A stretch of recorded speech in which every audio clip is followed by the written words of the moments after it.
Hello and welcome to Animal Questions We Never Ask, but Should. I'm Marci Elliott, joined by veterinarian Dr. Jane Leon. Dr. Jane? Hey, Marcy, Yes, Dr. Jane. do you have any idea how often we see identical quadruplets? I haven't the faintest, and what a heck of a question out of the gate. Yeah, yeah, well, that's how this is going to go. So the answer to that one, Marcy, is approximately 1 out of 15 million or so births. And we're talking humans? I We're know this is an talking animal show, or are humans. we talking animals? Well, people are animals, but for the moment, we're talking humans. Okay. So, ladies, approximately 1 out of 15 million or so, give or take a few million, have identical quadruplets, which leads us to this. Marcy, Yes, Dr. Jane. do you have any idea what identical quadruplets are? Well, could they have to be male or female, they have to be all male Very or good. female, They're always the same sex because they're right? identical, Identical. and they all came from one egg. They're genetically identical. So you'd have 4 boys or 4 girls, and they should all look alike. The boys Yeah. look like, so that's what identical quadruplets are. You had Okay. one egg in the beginning, it got fertilized, and it's split into four. It split, and then it split again. Okay. Okay, so now this leads us, Marcy, to this. Do you have any idea when an armadillo in Florida, typically a 9-banded armadillo, has babies, how many of those are identical quadruplets? Nun, nun, nun, nun. Oh, no, you better stop the clock because I'm never going to know. Okay, ready? 1 out of 1, 10 out of 10, 100 Just out of gotta, 100. I just got to know. Every birth from this particular species of armadillo Right. contains identical quadruplets. So armadillo mamas have 4 little boys that are the same or 4 little girls that look the same every time. Who would have thought? Oh my gosh. And I've met an armadillo. You did. Have you met do you know an armadillo? Well, I raised 2 babies, so 2 out of 4 that were brought into the wildlife center, Piglet and Pooh. And they were absolutely adorable because armadillos dig in the dirt. They have a Yes. little long nose and they dig for worms and other things in the dirt. And these guys try to roll up in a ball when they're scared, but they really don't make it. Some of them do. But yeah, we released Piglet and Pooh, and it made Okay. me very sad because they wanted to come back in the car. Oh, Couldn't. oh. Well, and you see so many armadillos on the side of the street, right? And They have Marcy, bad eyesight? no, you know why they get hit by cars so easily? No. When you frighten an armadillo, it jumps straight up in the air. So it can make about 3 to 4 feet. So cars coming gets the armadillo. Armadillo doesn't stay low. Armadillo jumps right up into the where the car just slams into it. Oh So my. they're not like bunnies who run across the road or run back or stop and they get hit. These guys just plaster themselves into the car basically. Which Oh, brings up another question, Marcy, because Dr. people eat Jane. armadillos. So here's my question. Yeah.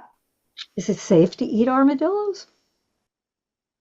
Well, the last I heard, look, so hold on, keep that thought there because I want to just share with you my armadillo story. So, um, at the office where I was doing some therapy work because now we're all telehealthing, um, somebody said, Marcy, and it wasn't you. Right. So I know that name Right, well. right. They Yeah. said, "Hey, Marcy," and I said, "Yeah." And we're on a second floor, and they said there's an armadillo outside our front door. And of course, they know I'm the animal person, so I've never seen an armadillo in person. But what we ended up doing, this poor guy had climbed up two flights of stairs, found himself in the corner of the hallway and where the door was, and another gal got a broom. I got a wastebasket, and we got him in there. And I got to tell you, they are heavy. I don't know how big Piglet and Pooh were, but this was a full-grown armadillo. Well, because those plates on their back are bone too. It's just not fur or hair. So I mean, it is. they're a weighty little animal. They're very heavy. And so, hey, we got this guy back down. I was amazed that they could climb up steps like that because there were spaces in between those steps. And I thought, oh my God, one wrong move, and this guy's going to fly through the steps and, But anyhow, that's my story. Going back to the eating, we were sure to have gloves on because the Right. last I heard, you could get leprosy if you touched an armadillo. So you're saying, do people eat armadillos? Well, Because it, what's the and that deal? brings up another question. Why do armadillos get leprosy and Oh, raccoons don't? And it's because the bacteria that causes leprosy likes cooler animals.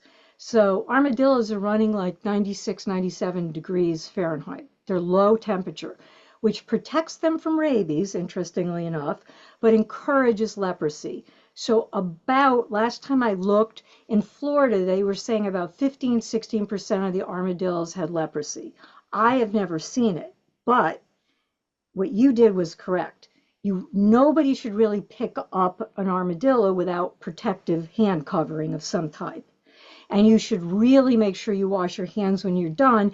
And as I like to always say, don't kiss them on the mouth. I mean, you just don't want to have these intimate interactions with an armadillo, but we are to if blame you can because help yourself, right? if you If you can can help yourself. keep Yeah, it because that they're way. so enticing. Humans gave leprosy to armadillos. It wasn't the other way around, interestingly enough. So we're to blame, but also back to the people who eat it, because some people do. You just have to make sure to really cook it well. Well, And I'll be sure next time I eat an yeah, it's armadillo. not I happening will. with me, so it's not an issue. But the most important thing is if you don't know what to do, call somebody who does. So wildlife professionals are the best to pick up armadillos, so you don't worry about getting or giving the armadillo anything, and it gets placed in an appropriate place, which is not your office trash can. Right? Absolutely. Right. Absolutely. Right. Wow. Fascinating. You're just filled with amazing Trivia. information. This trivia. Okay, so Marcy, I have Yes, another one Dr. for you. Jane. Okay. Why do I have a 20-pound obese, well, blind, three-legged brain damaged cat? Why is it so hard to take weight off of a cat and so easy to put weight on a cat that lives indoors? Well, I was just gonna mean in general, why do you have a 20-pound, three-legged blind? Is he deaf also? No, she's not deaf, but she was brain damaged because Okay. Oh, brain damage. she was an abused kitten. Oh, I goodness. believe somebody picked her up by the neck and cut off her hind leg. So Oh, she suffered a plethora of brain problems from losing oxygen. Um, but and I'm just going to say the reason you have the animal with all of those problems is because you're just a marvelous, caring individual. Now, does that wonderful kitty have to be as heavy as he or she is? well, that's the question. How can I have a fat cat? And I'm here to tell you it's not so difficult. Look, when you Finicky. look at, Is she pardon? finicky? Is it she or he? She, Hobbit. Okay. Like she's like a Oh, wobble, Hobbit. a Okay. weeble. She Okay. wobbles, but she doesn't fall down. So somehow that became Hobble, which became Hobbit.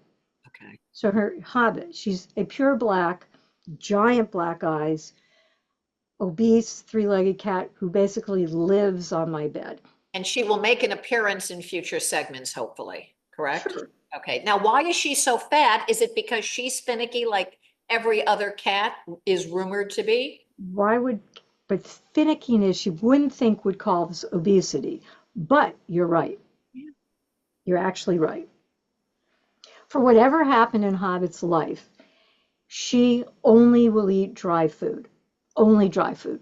Okay. So dry food is a product in where the ingredients, which are often very heavy on grains, which cats are obligate carnivores, so they really don't want grains, but that's what's in Right. these foods. So they take this, they put in a grain, they put in a protein, some meat source, they mush it up, and then they shove it into a tube and they extrude it into the shape that it comes out. So that's why they're in certain shapes. And interestingly enough, and this is an aside, certain shapes are more appealing to cats, often more than flavors, believe it or not. So there's a lot of research done on what shape cat food should be to encourage cats to eat more so you can sell more. What about color? Just, It doesn't seem to be colored shape. I think all the colors and all the other things are for our eyes and our palate, what we think is interesting. But okay. what happens is then they coat the extruded product with oils that are palatable. So you're getting a pretty calorie dense product. And when exposed to only that at a young age, and she was Yeah. about 10 weeks when she showed up at my front door, which is interesting. That's how I got her. Literally, she was at my front door. Um, and my husband saw her and said, "There's a lame kitten out there." And I said, "That is not a lame kitten. That's a kitten minus a leg out there." And I put a carrier out and she ran from me right into the carrier. So that's how we got Hobbit. But what happens is I think the best word I can use is fixate. Whatever you feed them, they get used to eating it. And this is cats more than dogs, because often dogs like variety. The only thing they'll eat is what they're used to. So Hobbit was put on dry food as a kitten, and no matter what I have done, I can't get her off of dry food. You can't mix So, it with wet, or you do and she doesn't eat the wet. right. And people are going to say, "Hey, Jane, hey, Marcy, this doesn't make sense. Just don't feed her till she eats. She'll get hungry." And the answer is you can't do that with cats. If you don't feed a cat for 3 days, their liver starts to break down and they can die from liver disease. So you don't ever really want to use the "I'll wait till they're hungry" technique on a cat. What people suggest you do is you mix in little bits, like you said, and over time you mix in more and you take out the other one. Hasn't worked in 8 years with Hobbit. So no matter Hobbit will how not eat. delicious that wet is, she doesn't want it. No. And wet food, in my opinion, is often better than dry because it has liquid in it, so they get liquid. It has different proteins in it. It's usually higher in protein, often lower in calories, and it satisfies a need that they have for hunting. But Mm. what most people do, which I like, is they use both. But the only way you can do that is to start them when they're babies and expose them to both. And not just both types with the same flavor. I once had a cat who only ate some kind of canned mackerel, a cat food. They took it off the market. I didn't think I was going to get Timmy to eat again. You've got to give them several different flavors of canned food, several different kinds of dry foods, mix them up, change it up so that the cat develops a palate that says, "Okay, I'm going to eat something different." Otherwise, you get a hobbit who you're stuck only feeding that food to, who lies on a bed, gets no exercise, and when you're sleeping, comes down onto the floor and scrounges around the room to see if there's any of that food left. So what's going to happen if that food goes off the market? Are you preparing it? I mix them. Oh, do you? Okay. I do actually now mix them. I have 4 different manufacturers in one container. Okay. Good So, girl. which is the only thing yeah, that's what I do with her. Okay. And the other reason she's also fat is I'm really bad at it. Oh, she gets 1/4 cup in the morning, 1/4 cup at night. That's a 12-pound cat dose. But then she looks sad at midnight. But isn't it just like with humans, if we eat late at night and then we go to sleep, that weight, It the also means if you eat organ, too many calories and you never move because you have 3 legs and you're blind, that you just keep yeah. gaining. Well, she hasn't kept gaining weight. She's stabilized several years ago. I just can't get it off of her. Gotcha. And knock on wood, she's not a diabetic because That would, that's a real issue. Fat cats and diabetes. I should say, yeah. She's not a diabetic at this moment, and I'm a bad owner. But your she and gosh. my husband makes it worse. She Okay, looked so let me ask you hungry. a question though.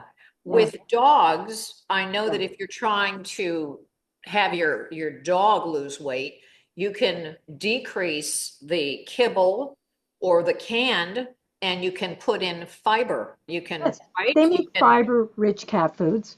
One okay, of hers is. She's on a diet cat food as well. Sure. okay.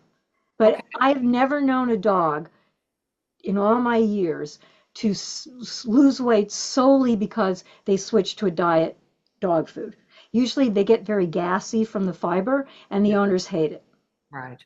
So with dogs, it's much easier to swim them, run them, exercise them. And Mhm. just like with people, you really need to do both. You have to change lifestyle. But you can't when you have a brain damaged blind cat. Actually, she didn't gain weight till she went blind. That's what stopped her from moving. She's not curious anymore and she's not wandering around. Right. And she's brain damaged. It's real hard for her. The cat didn't purr for 6 years because they damaged her larynx. Now she can purr.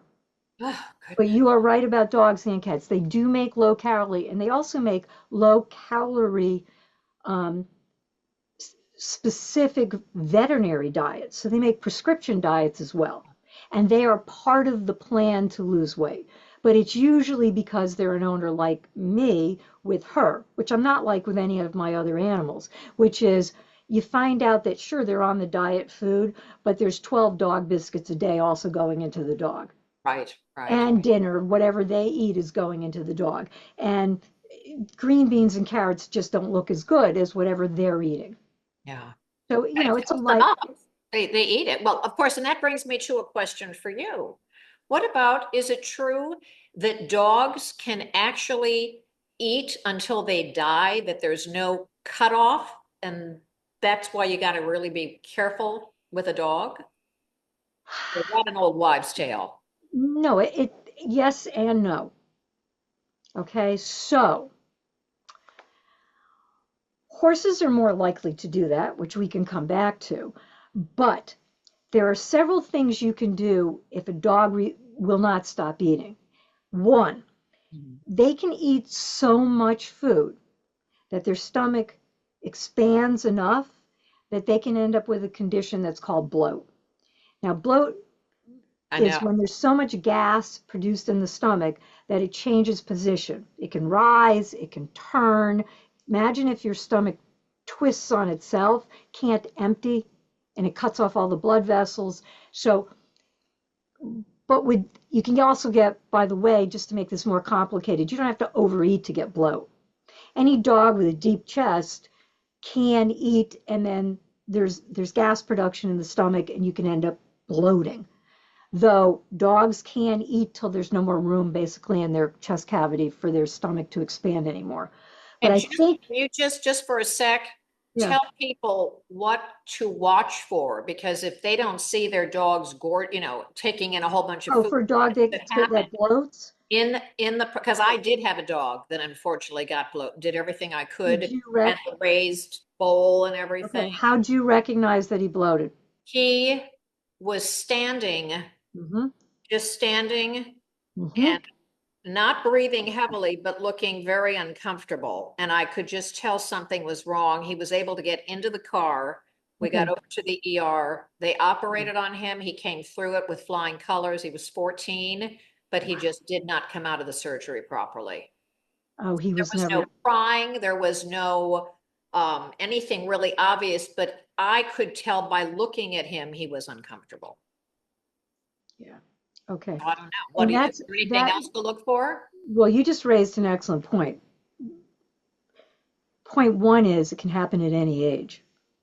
Point two is people believe that it's only in tall, deep-chested dogs that because your rib cage covers a lot of your stomach, that only in that kind of dog, and that's often true, but doesn't have to be. Tyler And was then a what's your shepherd lab, so I don't know, is that something that not a happens? common thing in a lab. So, but what you're looking for in a dog that bloats, first thing you mentioned is very good. They're in pain. I mean, if you've ever had stomach gas or distension, or the gas gets into your intestines, it really is painful. So they're in pain. They're often hunched because stomach pain often mimics back pain. So the head will drop, they'll open up their legs some. They're miserably uncomfortable, and they'll bloat. In other words, your dog that Kid? usually looks like this is now looking like this. Yeah. The other things that can happen is the color of their mucous membranes can change because their vascular system is crying out for help. Mhm. Because what I was saying before is if that stomach twists, And nothing cuts can off the go blood in, supply. nothing can come out, and all the blood vessels that supply it have now twisted on themselves. So you have a dog who can go into shock very easily and get septic very easily. But the number one thing you look for is the dog can't vomit, the dog can't eat, the dog is distending. And it is always an emergency. So back to the question, what, can a dog eat till it dies? Yes. And in one sense, because they can eat enough garbage that there's enough bacteria that they get septic and die from that. They can eat things that perforate their stomach. Now, that wouldn't be their regular dog food, but they get into a garbage can and they perforate. They can eat enough fat, like, oh, I cut all the fat off the ham and fed it to the dog, that the pancreas goes into overdrive and they end up with pancreatitis. So there's lots of ways they can eat themselves to death. Not so common that they eat the entire bag of dry dog food and their stomach does this, and by expanding so much cuts off all circulation and they die from that. Gotcha. But it's an issue. I mean, a lot of dogs don't even do well if you just change their diet. You have to change their diet over several days. Dogs do not really adapt so well to rapid dietary changes. And that's different with the cat. So you could switch a cat to another food if they eat it, but I know with the dogs, they tend to get diarrhea, correct? Right, but And again, both of them, gradually, even cats, it's the same thing. 5, 6 days. First, first they usually, if you read about it, they say, oh, they say switch a quarter, then wait a little bit, go to half. I even go slower. I just pull out little bits, add in a little more, because if they don't like it, then they won't eat it. If you change too fast, they absolutely can get diarrhea. Both got- species, but dogs, very common that happens. You have to do dietary changes. okay. Go back to the horse. There you go. I didn't even get to ask you the question. So horses will eat if they get into something they like a grain, so they get into the tub of grain, they'll eat the whole thing. And they could And die? absolutely. What it does is it upsets their vasculature, and they do something called foundering, which is another word for a disease called laminitis, which is in their hooves, the tissues that connect the bottom of the hoof and the bones inside it where they belong actually break down, and the inside of the hoof drops to the ground and they can't walk anymore. And how does that connect though with what they've eaten? Something in their hoof. How does that? That's a good question, and probably a question that takes the entire Oh, time we have together, but it changes their vascular system and it releases inflammatory products and they get into the hoof, and that's one of the places they cause damage. boy, that's fascinating. I had no idea. So, You so really have to, people you that do have own to, horses have to be very careful. you have to be very careful. They'll also get into something, and this happened to one of my classmates. There's a product called beet pulp, which is dried, I guess, never thought about which part of the beet it is, but before you offer it to the horse, you have to rehydrate it. So you soak it in water. And it's beet, not beef. Yeah, beet, Beet. B-E-T, beet Okay. pulp. And the horse got loose and got into the beet pulp and got into the esophagus and started to swell with the liquids that were in there. And they almost lost the horse. Holy camole. So there's things you just really don't think about, but you Right. sure don't want to free feed a horse Okay. unless it's even sometimes on the pasture, you can't do that. If the pasture has too much grass, you can't do that. It's all Oh, kinds of things with horses. goodness gracious. Okay. Do you have one last question for this segment? Because, we could talk forever and we don't want to. No, but I think I have one last point for this Yeah. segment. We talked very clearly about when you see wildlife, don't take it into your own hands. And that leads us into, my favorite point, which is don't kiss your armadillo on the lips or anywhere else. That's the Yeah. message. So that's our. Yeah. My That's message is call a wildlife rescuer to help you, unless you know. also, and I think we'll get into that in another segment, some Okay. tips on how to rescue wildlife if we find them on the side of the road. That's for one of our next segments. Yeah, Okay, and we want to talk about rabies carriers so people don't expose themselves to that too. absolutely. That will be coming up next on Animal Questions We Never Ask But Should. And if you have any questions that you want to throw at Dr. Jane, who knows lots more than I do, but you could throw one at me, one or two. Don't leave me out here. Feel free to email me at marci@advocatingforanimals.com. Dr. Jane, it was great to see you again, and we'll Always. hopefully see all of you on our next segment. Thanks for joining us. Remember, we can all do something big or small to help the voiceless and the vulnerable. Don't forget to hit the like and subscribe buttons, and we'll see you soon.